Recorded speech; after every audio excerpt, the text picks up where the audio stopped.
Esto era algo que nunca le había pasado a Lucius Malfoy, todavía no podía explicarse la razón de ser víctima de algo semejante. Después de todo tenía a una de las mujeres más bellas que hubiera conocido, más interesantes y elegantes, además de ser buena en la cama, aunque lo último no lo aparentara. Entonces, no se podía explicar el hecho de que deseara al novio de su hijo. Para colmo, el novio de Draco no era otro que Potter. Potter, por todos los magos. Eso era otra cosa, como de entre todos los magos, tenía que ser Potter justamente. Lucius comenzaba a pensar que era una especie de karma por todos los pecados cometidos.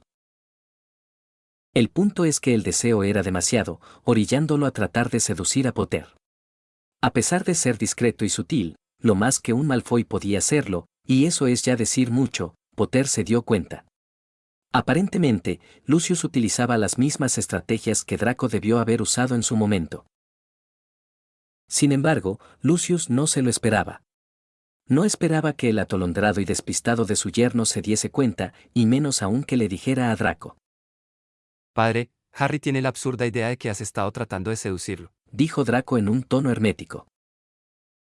¿Por qué, mi estimado? Notes el sarcasmo, yerno diría cosa semejante. No tengo idea de que le ha dado esa impresión, lo único que yo he tratado de hacer es integrarlo a la familia. Sí, pero... No, Draco, espera, déjame explicarlo a mí. Es simple.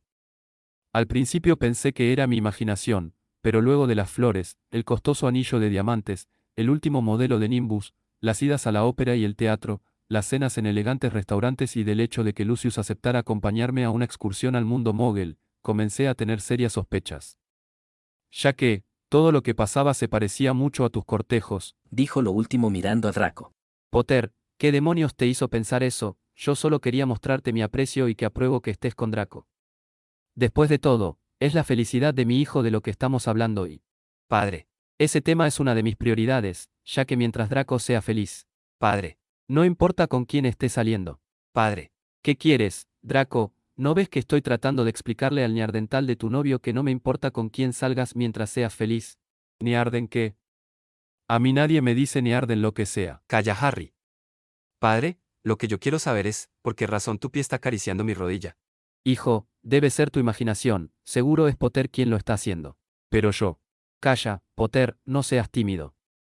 Está bien que quieras estar con Draco, pero este no es el momento para. Padre, ahora estás acariciando mi otra rodilla. Te digo que debe ser Potter. Ya, seguro. Harry, es hora de irnos, no quiero que mi padre se vuelva a equivocar y termine acariciando la nariz del elfo doméstico.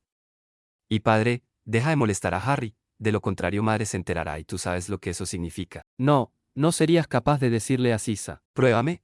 Haz lo que quieras. Contestó Lucius bufando.